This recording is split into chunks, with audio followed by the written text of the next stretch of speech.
going on, guys? Welcome back to the channel. So why am I driving and doing a video? Well, for starters, I don't ever have any other time to do videos these days. Started back working full-time, so now I just kind of I do it when I can. But this is gonna be quick. Why did Justin Gaethje get fight of the night? I started thinking about this. I was watching the post-fight press conference where Dana White was speaking. Co-main event, Justin Gaethje did Justin Gaethje things. Just give us your thoughts on him. And great fight, yeah. I mean, they won 50 grand for fight of the night. They stole it away from the first two kids of the night. They were looking like they were going to win it. He kind of jokingly was like, yeah, if Justin Gaethje stole it from those prelim guys, stole fight of the night from the prelim guys. And I was thinking to myself, well, he has to be talking about Ozzy Diaz and Djordan Santos, right? Which was a freaking war. When I say freaking war, I mean this is potentially,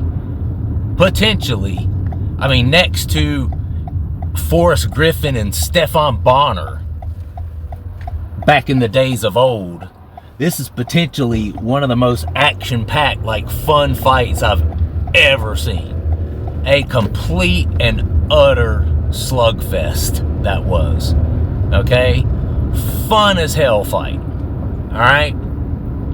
And it just kind of threw up some red flags that reminded me of, like, yeah, that's why some people hate on the UFC right there. And that's why some people hate on Dana White about fighter pay and this and that and the third. Now listen, I love the UFC, guys. I've been watching the UFC since 1993. I'm a 48-year-old guy. I was a 17-year-old kid in high school when I first saw Royce Gracie walk out and step into the octagon for the very first UFC. I've been hooked ever since, okay? That will never change. There will never be another MMA promotion that supersedes the UFC for me. The UFC is MMA to me. Love the UFC. Still love the UFC. That's not changed. Okay? But, with that said, you look at two guys like Ozzy Diaz and Djordan Santos. Each of them, I'm pretty sure, I tried to look it up. I couldn't really find for sure on Santos, but I know for a fact Ozzy Diaz was at the 12K pay structure. So he made 12K for that fight. He won it, so he got another 12K probably for that. So, looking at 24K. Listen, don't get me wrong, not bad for one night's work in his case since he won it. But then I'm looking at Santos, who only took home 12K. I'm sure there's maybe a little more sprinkled in there, just sponsorship. I don't know if these guys get any sort of version of the pay-per-view kickbacks. I know they're not getting pay-per-view points, especially the prelim guys, but, I'd like to think that there's a little extra than just 12K flat and then getting raped by taxes where you bring home 7, 8K for one night of fighting. I mean, that was a war potentially taking off years of these guys' lives. And you're talking about two guys whose net worth in their fighting careers are probably less than $150,000, $200,000 in their whole career. I mean, I've probably made more in my professional career than these guys who are professionally fighting on ESPN, okay? So let's be clear about that. And then you look at the fact that, don't get me wrong, the Rafael Fiziev fight, that was a great fight. Don't get me wrong. Good fight. Fun fight. I mean, I've never seen a Gaethje fight that wasn't a fun fight. But as far as fight of the night goes, come on, bro. Come on, bro. You gotta give that to Ozzy Diaz and Djordan Santos, who obviously, those dudes had a spit and a handshake where, we're getting this 50K bonus, motherfucker.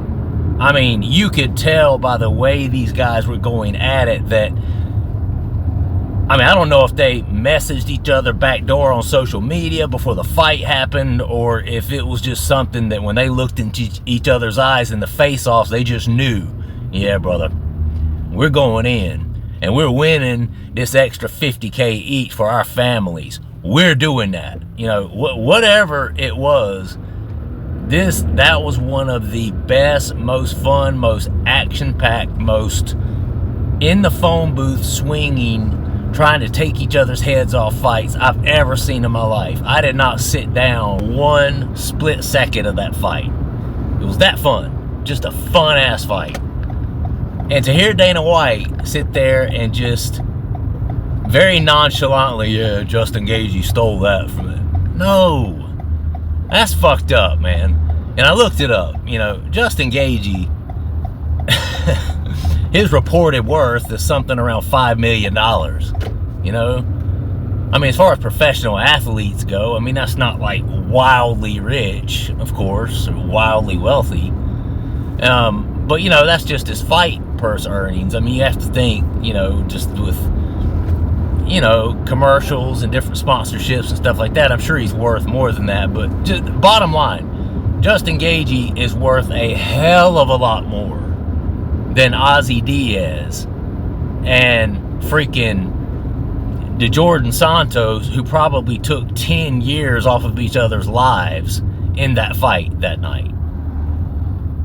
No way in hell that fight of the night should have gone to Justin Gaethje and Rafael Fiziev versus Ozzy Diaz and Djordan Santos. Sorry. Gotta call bullshit on that, Dana. Dana, love you. Been watching the UFC. I've bought every pay-per-view. I never miss a one. You've been getting my money for, you know, all of my adult life.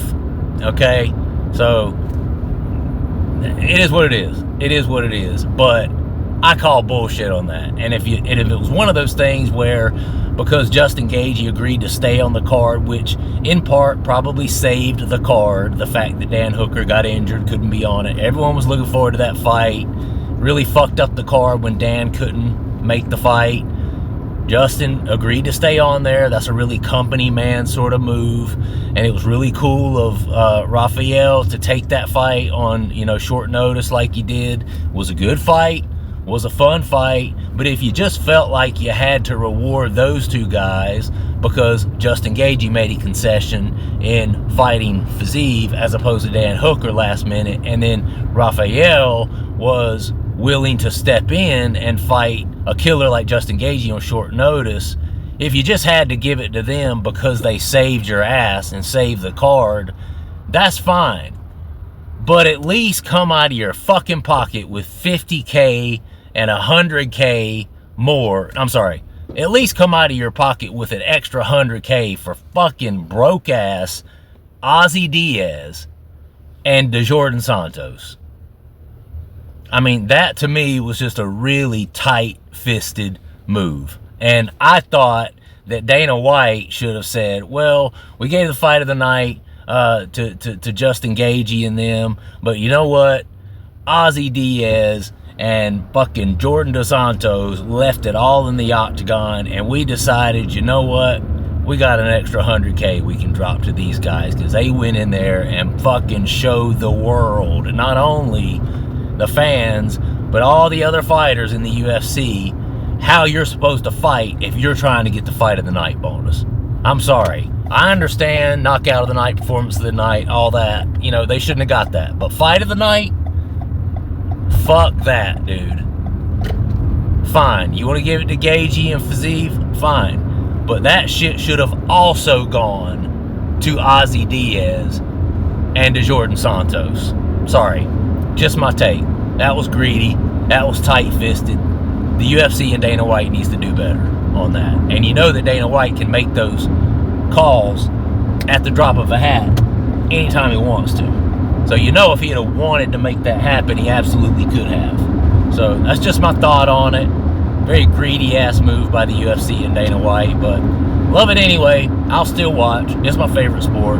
But let me know what your guys' thoughts are on that down in the comments. Did you think that they should have taken that $50,000 out of the hands of Ozzy Diaz and Djordan Santos and gave it to Justin Gaethje, who's already worth more than $5 million? Nah. That was wrong, bro. That was wrong. Hope you guys enjoyed the vid. I'll see you on the next one. Alright, peace.